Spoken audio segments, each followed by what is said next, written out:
Hola, soy Ignacio Escolar, son las 7 y un poquito y 3 minutos de la tarde. Hemos empezado un poco más tarde hoy porque nuestro invitado de hoy, que es el secretario general de la UGT, Pepe Álvarez, venía de una reunión con el presidente del gobierno donde ha ido con el responsable de comisiones obreras para llevarle esta tarde las propuestas conjuntas de los sindicatos europeos ante esta crisis.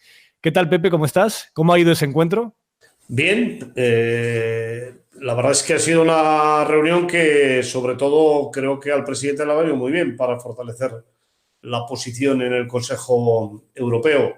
La Confederación Europea de Sindicatos ha tenido un debate muy amplio. Yo he participado como vicepresidente en las reuniones y finalmente hemos hecho una resolución que ha sido aprobada de manera unánime por los sindicatos europeos, sobre todo el centro y el norte de Europa, que son los que tienen más dificultades siempre para aprobar estas resoluciones, que está en plena sintonía con las demandas del gobierno español, es decir, fondos para la reconstrucción europea, fondos sin condicionantes y que la Unión Europea haga valor a una cuestión que tiene que hacer, que es cumplir con sus responsabilidades. Esta pandemia es una pandemia europea y Europa tiene que responder porque hay algunas competencias que se las hemos dejado a la Unión Europea en los tratados y ahora no pueden desentenderse para entenderlos. Claro, ellos manejan la política económica macro, al manejar la política del BCE, manejan también gran parte del marco fiscal, tienen las herramientas para poder responder. ¿Qué te parece que ante este debate en Europa sobre cuál debe ser la respuesta europea, cómo valoras la actitud del Partido Popular en el Parlamento Europeo tratando de condicionar las ayudas a España para que el gobierno no pueda cumplir su programa?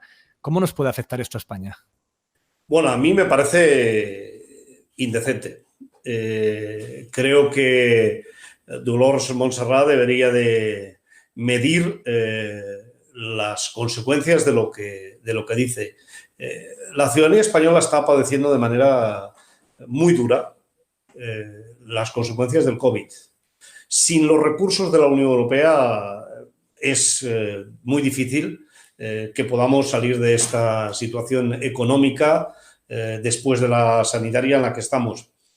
Y el Partido Popular no puede intentar obviar la soberanía del pueblo español, que mayoritariamente en el Congreso de los Diputados quiere fondos de reconstrucción sin ningún tipo de condicionantes, e intentar imponer a través de un Parlamento Europeo conservador una posición que va claramente contra la economía española y contra los intereses de los trabajadores y las trabajadoras de nuestro país, ¿no? Porque ¿qué nos van a condicionar? ¿Qué nos van a decir? ¿Que tenemos que rebajar las pensiones? Porque ese es parte del debate que hay en estos momentos en la Unión Europea. ¿Qué nos van a decir? ¿Que vamos a tener que recortar la sanidad? ¿Vamos a tener menos recursos para las residencias de ancianos? ¿Esto cómo se casa con la situación que vivimos en nuestro país? Realmente, a mí me gustaría que el Partido Popular llamara al orden a Dolors Montserrat, porque es que me parece que es una incongruencia terrible en un momento que el país todavía no ha salido de la pandemia, ¿no?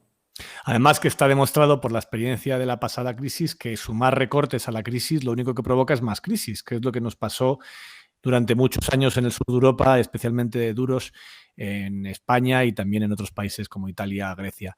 ¿Por qué crees que en esta ocasión Europa es consciente de que no puede repetir esa receta que tan mal resultado nos dio hace casi 10 años? Sinceramente creo que sí, porque la resolución de la Confederación Europea de Sindicatos, que ha sido votada por los austriacos, por los holandeses, por los daneses, dice claramente que no se puede volver a repetir la situación de recortes que vivimos en la crisis de 2008. Y en ese sentido, pues hemos aprendido la lección. Hay un movimiento de ultraderecha, antieuropeísta, muy importante en casi todos los países de la Unión Europea.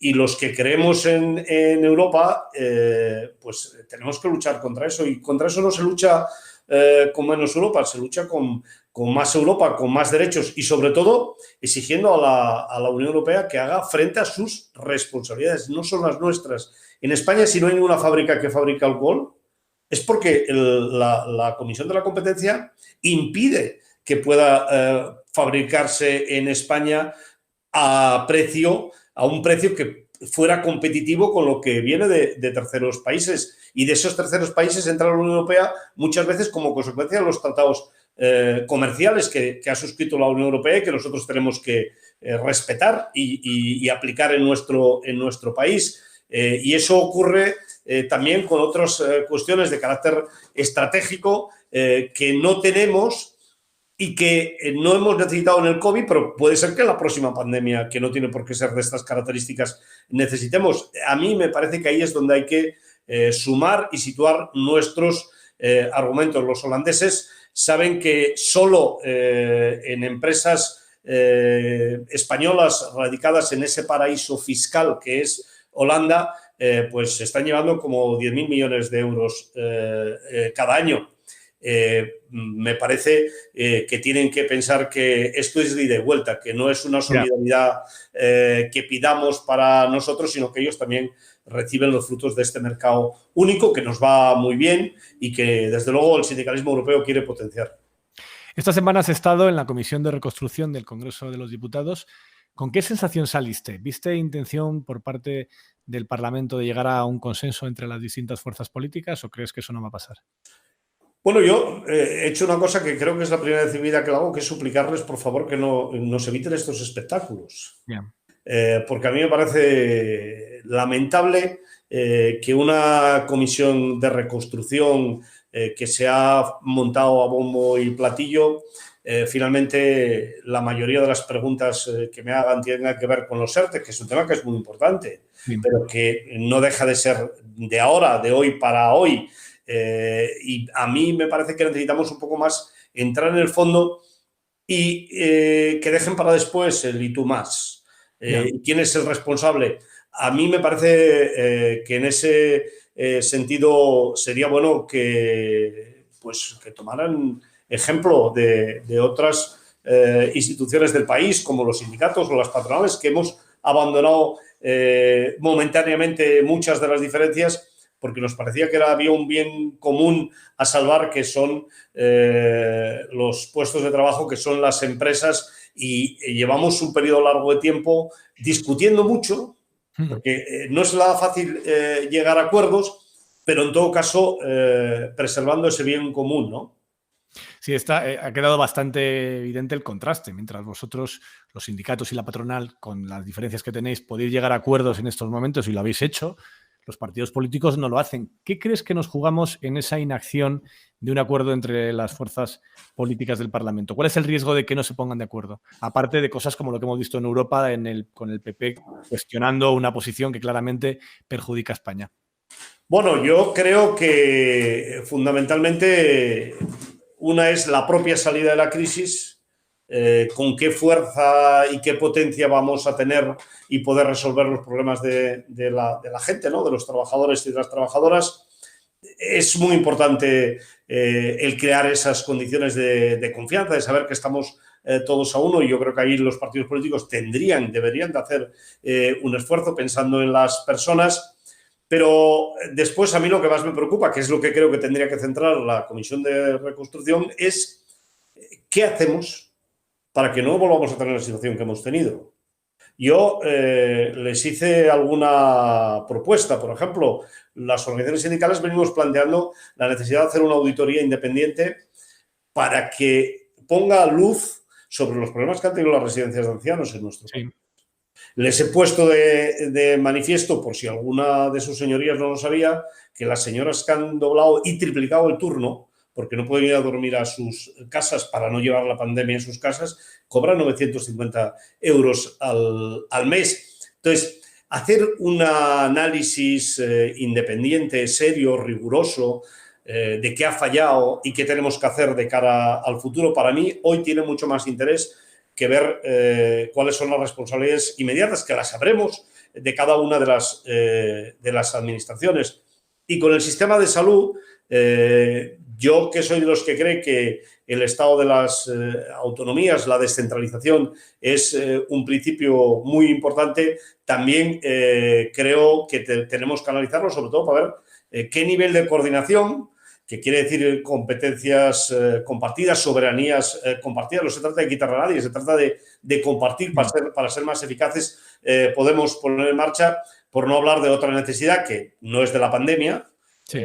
Que ya viene de antes, que es que este país finalmente tenga un gran pacto industrial que nos ayude a abordar los temas de futuro de la industria, que como ha quedado de manifiesto durante esta pandemia, es clave, ¿no?, de cara al futuro.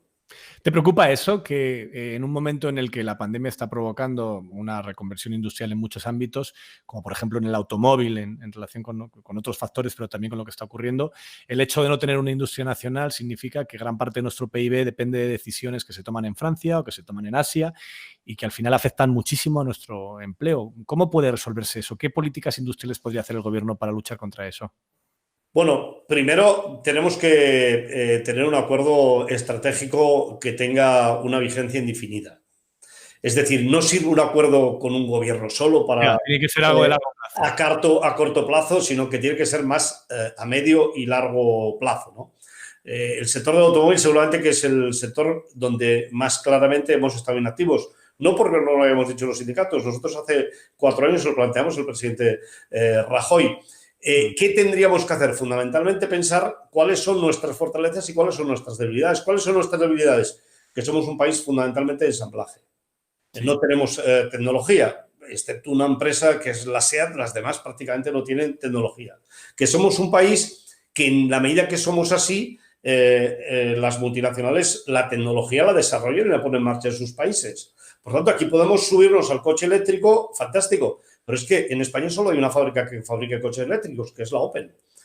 No hay ninguna más. Fabrica 2 modelos de coches eléctricos. Entonces, ¿eso qué quiere decir? Pues que seguramente que teníamos que haber empezado no la incentivación hablando mucho, sino haciendo. Y haciendo quiere decir fortalecer la investigación y el desarrollo y sobre todo potenciar la industria auxiliar, que aquí sí que tenemos multinacionales. Aquí sí, en el caso del coche eléctrico tiene mucho más peso la industria auxiliar de la que tenía en el caso del coche de carburación, para entendernos, ¿no?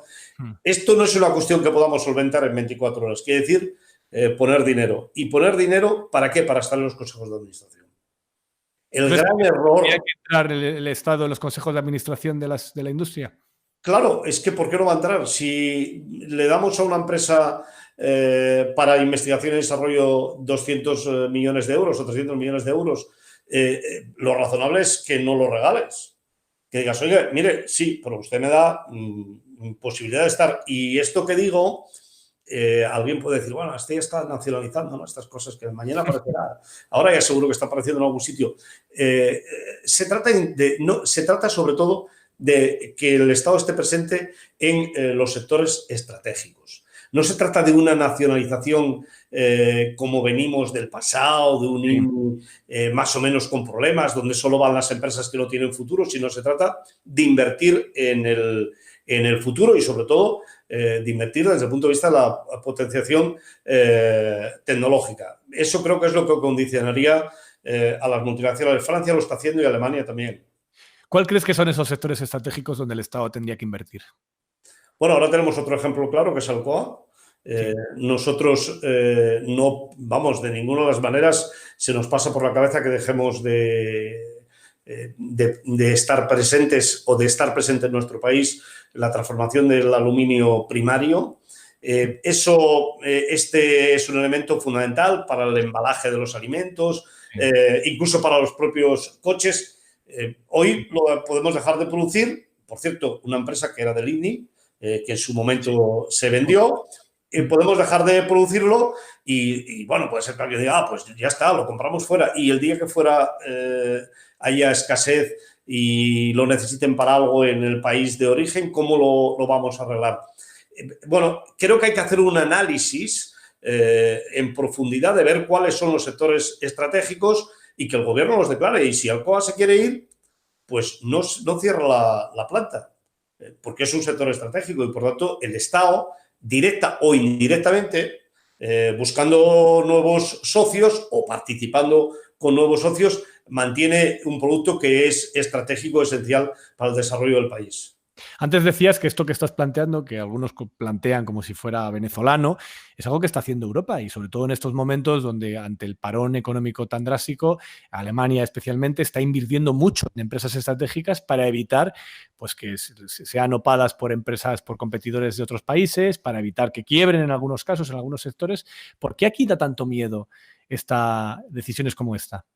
Bueno, sobre todo porque la derecha más ultra hace política de manera permanente con un gobierno legítimo de izquierdas que quiere transformar, y entonces eso lo lleva al ridículo, ¿no? Al ridículo hasta el punto de hablar de Simón Bolívar como si fuera un Sí, bueno, extremista de izquierdas, es decir, pero hasta esa paradoja tenemos, ¿no? Entonces, a mí me parece que también en España tenemos poca experiencia de gestión público-privada, privada-pública, que se aleje de la política y que realmente los directivos estén con un gobierno o con otro gobierno. En todo caso, que tengan unos objetivos que se les marcan previamente. Pero eso lo vamos a tener que analizar. Yo les decía en la comisión, por ejemplo, hablando de la banca, que uno de los problemas importantes que hemos tenido, que por cierto casi no se habla, es que el día que se abrió los bancos la posibilidad de ir a solicitar los créditos ICO, cuando llegaron los autónomos y las empresas pequeñas se encontraron que ya no había, y se había abierto a las 9 de la mañana. ¿Qué es lo que ocurre? Pues que la banca privada se lo daba a sus clientes preferentes y ya los tenía previamente reservados. Incluso, con toda seguridad, habrá apalancado algún crédito que tenía de eso te iba a comentar. Hay también casos de lo que se ha hecho es utilizar el ICO para limpiar deuda que ya existía, líneas de crédito de otras empresas. Claro. Y, bueno, pues ahora el riesgo que se lo quede el Estado, el crédito lo tienes igual, el empresario tiene ese dinero y el crédito deja de tenerlo el banco para que lo asumamos entre todos. Esto ha pasado. Claro, ese es parte del problema, ¿no? Entonces dices, oiga, sería razonable que tuviéramos una banca, por lo menos un banco estatal, más que razonable. Es que en Alemania ni se plantea no tenerlo, ni en Francia. Hace 4 días en Italia vino una empresa pública italiana y se quedó con una de las eléctricas más importantes de nuestro país. Y si aquí hubiéramos hablado en aquel momento de que Endesa se convirtiera en una empresa pública, seguro que hubieran salido todos los demonios. En Italia, que no gobernaban los conservadores, gobernaba Berlusconi, se vendió a una empresa pública italiana. Y yo creo que aquí tenemos que hacer un cambio de cultura. Es a lo que se está resistiendo más el capital. Parte, porque yo, por ejemplo, el otro día en este simposio, por decirlo de alguna manera, que montó la COE, oí al presidente de Iberia y me parece razonable que pensemos una empresa como Iberia, ¿qué soporte público va a tener? Porque para nosotros es fundamental.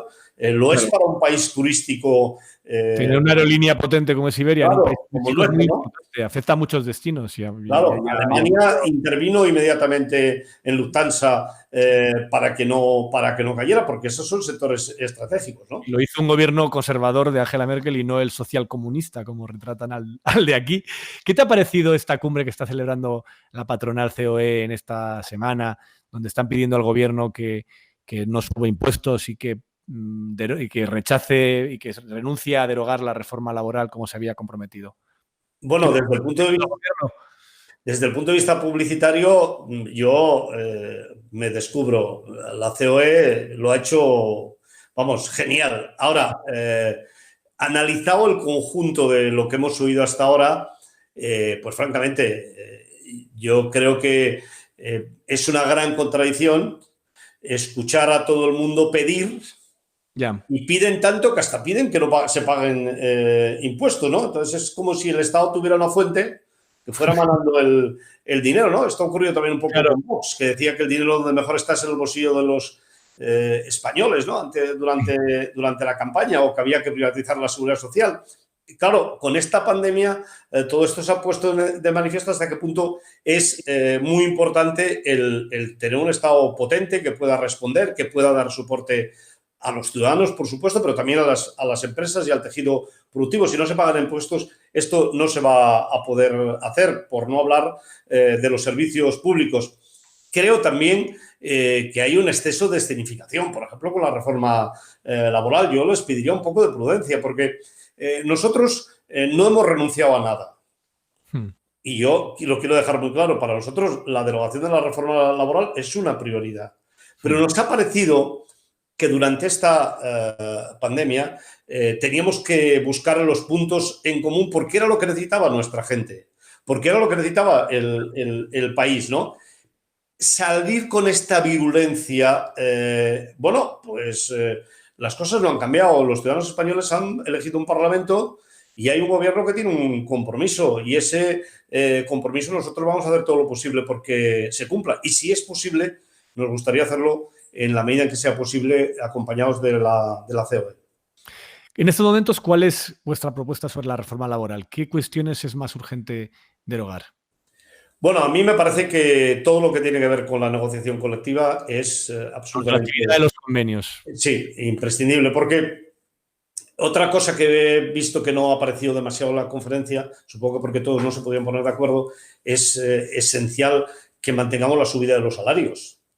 Sí. Si queremos recuperar la economía, no podemos renunciar al aumento de los salarios. Al contrario, es el elemento fundamental para recuperar cuanto antes la economía en nuestro país, sobre todo teniendo en cuenta que el turismo va a bajar de manera muy considerable y que la capacidad competitiva de España durante la pandemia ha crecido porque nosotros estamos saliendo mucho antes que otros países europeos que nos encontramos en el mercado internacional. Por eso, todo lo que tiene que ver con la negociación colectiva creo que es fundamental que lo abordemos cuanto antes. Hay algunos problemas que tienen que ver con el descuelgue de los convenios de las empresas, que ahora se hace sin ningún tipo de control, con muy poca justificación, con una tutela judicial a muy largo plazo, que será más largo plazo porque los juzgados de lo laboral están absolutamente saturados y, por tanto, esa es una de las patas fundamentales. La otra, sin ningún lugar a dudas, es recuperar la presencia del Estado en el proceso de los EROs, claro, de los expedientes de rescisión de contratos. No somos el país de Europa en el que es más fácil cerrar una empresa, es decir, en un mes se cierra una empresa. Si tuviéramos ese instrumento que teníamos antes, que es la autorización administrativa previa, con toda seguridad ganaríamos. Podría continuar porque creo que el tema de la contratación es otro de los pilares fundamentales y han aparecido un tema que creo que es crucial, que es el teletrabajo y la regulación de las plataformas, que también creo que van a ganar en dimensiones, sobre todo después de la pandemia y de los nuevos usos y costumbres en relación con las compras, que tenemos que regular y acabar con esta situación de precariedad, de indignidad en la que se ven sometidos muchos trabajadores en estas plataformas. En este momento estáis negociando la ampliación de los ERTE a partir del 30 de junio. ¿Cuál es vuestra línea fundamental para que salga este nuevo acuerdo de prórroga? Bueno, yo creo que los sindicatos en relación con los ERTEs hemos sido el eje central que ha posibilitado el acuerdo desde el principio. Nosotros, cuando llegamos al primer acuerdo con los ERTEs, sabíamos que no era el 100% de lo que queríamos, pero sí sabíamos también que era el 100% de lo que podíamos. Por tanto, la continuación tiene que ir en la misma línea. Con algunos elementos nuevos que tenemos positivos, que como hay muchos menos ERTEs va a haber mucho más control. Yo creo que además la inspección de trabajo, el propio SEPE tiene que hacer un control muy riguroso porque a nadie se le escapa que seguramente que ahora hay mucha gente que nos está oyendo que está en un ERTE y la han puesto a trabajar y continúa estando en un ERTE. Estas situaciones que no son mayoritarias pero que existen, yo creo que en este nuevo periodo tenemos que fortalecer la vigilancia para acabar con esas situaciones indeseadas, pero por lo demás, a mí me parece que llevarlos al 30 de septiembre es correcto y que el 15 de septiembre nos vamos a reunir y en función de cómo haya ido la pandemia y si realmente quedan sectores todavía que están afectados, pues hacer una prórroga porque los ERTEs finalmente son un instrumento muy poderoso que además esta tarde mismo le decíamos al presidente del gobierno, Unai y yo, que tenemos que intentar transformar en un nuevo instrumento, seguramente pensando más a la alemana para entendernos, que nos permita hacer estos procesos de ajuste con formación para los trabajadores y con recuperación de los puestos de trabajo. Aprovechar ese tiempo de menos actividad para formar a los trabajadores y que luego sean más productivos. Claro, en Alemania la crisis del 2008 se ha dicho poco, pero llegaron a tener durante los años de la crisis más de 2,5 millones de trabajadores en esa situación. ¿Qué es lo que hacían? Bueno, había compensaciones por parte de las empresas, pero fundamentalmente los trabajadores no se iban a su casa, sino que iban a un proceso de formación para el nuevo ciclo productivo, ¿no? Si nosotros realmente creemos que hay que transformar la economía española, que este proceso de reconstrucción nos tiene que generar y llevar a un nuevo país desde el punto de vista productivo, tenemos que pensar que la formación es uno de los pilares fundamentales. Uno de nuestros socios, JP. Pregunta sobre este tema de los ERTEs. Pregunta, ¿por qué el acuerdo con la COE está costando tanto? ¿Las prórrogas son el único escollo en la negociación o hay alguna cosa más? Bueno, es que en las prórrogas siempre aparecen nuevos elementos, ¿no? Y estos nuevos elementos o los pone el Ministerio o los pone la COE. Nosotros, repito, hemos intentado siempre mantener esta línea para tener acuerdo, ¿no? Entonces, en las reuniones siempre aparecen nuevos elementos que son los que alargan las negociaciones, pero yo tengo la confianza de que pues esto sea los fuegos de artificio necesarios para que pueda ir a Consejo de Ministros. Yo espero que pueda ir la semana que viene el alargar los ERTEs. Otro socio, que firma como César P., pregunta por los ERTE por causas económicas. Dice, buenas tardes, fui despedido el 5 de junio de 2020 tras un ERTE top por causas económicas, tras desestimar la administración un ERTE por fuerza mayor. Comienzo a consumir ya el tiempo y el importe del desempleo generado. ¿No sería más justo igualar condiciones y que no descontase el tiempo ni importe de prestación hasta septiembre? Estoy 100% de acuerdo. O sea, este es el posicionamiento que nosotros como sindicato mantuvimos en la renegociación de los ERTEs. Nosotros creíamos que había que ir a un solo tipo de ERTE porque los ETOPs ya no son, o sea, son por las mismas razones que los de fuerza mayor. En el momento que acaba el estado de alarma son los dos por las mismas circunstancias y nos parecía mucho más justo y mucho más razonable que pudiéramos homologar las condiciones de los de fuerza mayor con los ETOPs ordinarios. No fue posible porque la verdad es que la administración aquí se cerró en banda y no hubo manera de poder hacerlos. También hay que decir que la avalancha de gestión que ha caído durante este periodo de tiempo a la administración ha hecho que los cambios sean muy difíciles. Pero en todo caso, a mí me parece que no hay justificación para que haya dos tipos de expedientes, cuando en realidad, en el momento que acabe el estado de alarma, la causa es una. Es más, hoy la causa ya es una, porque hay una parte muy importante del comercio y la hostelería que ya están abiertos.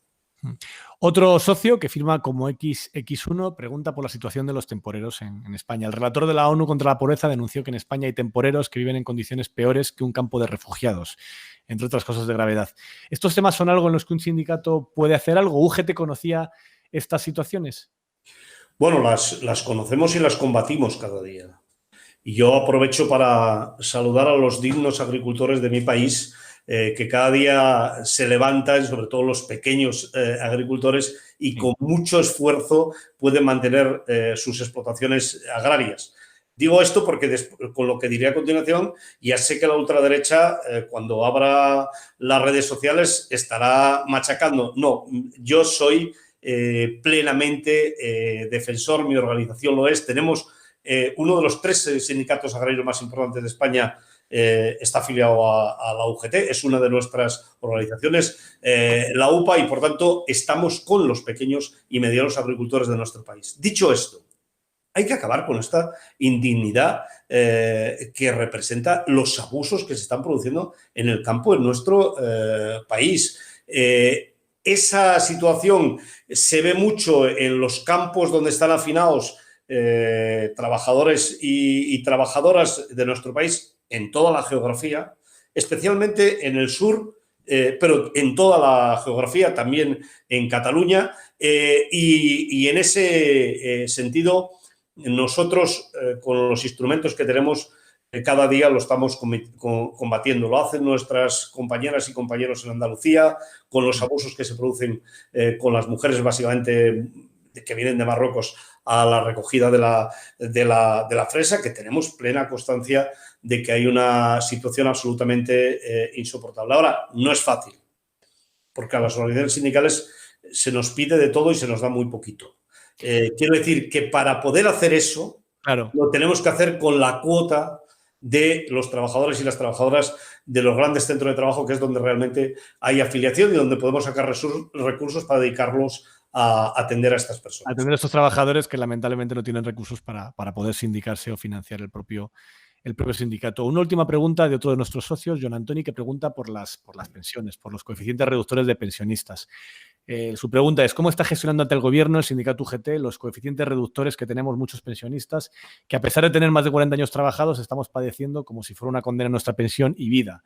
Gracias por su ayuda, le manda este socio. Bueno, seguro que será de alguna asociación con la que nosotros hemos trabajado y estamos trabajando estrechamente. A mí me parece, en cierta medida, un timo legal que a personas que llevan 40, 43 años cotizados a la Seguridad Social, seguramente porque yo me encuentro en ese colectivo de personas, porque finalmente al final de su vida laboral no completen hasta la edad de jubilación, los 65 años, vean mermada de manera brutal su pensión. Creo que somos el único país de la Unión Europea que tiene un régimen tan abusivo con las personas que han cotizado durante tanto tiempo. Nosotros eso puede tener la absoluta seguridad que en el momento que se abra la mesa para todo el tema de la negociación del pacto de lo que se ha venido llamando el Pacto de Toledo, lo vamos a plantear porque a pesar de la crisis y de que en Europa hay algunos que piensen que lo que hay que recortar es la pensión, a pesar de que haya quien quiera poner condicionantes desde Europa porque aquí no tienen el valor de decirlo y de explicarlo a los pensionistas, nosotros no vamos a ir a negociar un acuerdo a la baja. España gasta poco en pensiones, no llegamos al 10% del PIB, Alemania está por arriba del 13%, Francia está por arriba del 15%, Holanda está en el 15% y hay que decirles a los europeos que, hombre, por lo menos tendremos derecho a acercarnos a ellos en gasto en pensiones, ¿no? Por eso, con toda seguridad, cuando se abra la mesa de negociación, desde luego, desde la UGT vamos a ir pensando en mejorar y en ningún caso a ir a un proceso de recorte de las pensiones. Pues muchísimas gracias, Pepe. Se nos acaba el tiempo por hoy del Confinados. Te agradezco muchísimo el rato que nos has dedicado. También a los socios y socias que apoyáis eldiario.es y que permitís que un medio como este siga abierto. Mañana estaremos de nuevo en Confinados a las 6:30. Volvemos al horario normal con Pilar del Río, la periodista y traductora española y presidenta de la Fundación José Saramago. Gracias, Pepe, y gracias a todos. Muchísimas gracias por esta ventanita y por la ventanita que abrís cada día en el diario. Sí, claro que sí. Gracias. Gracias a ti. Abrazo. Un abrazo.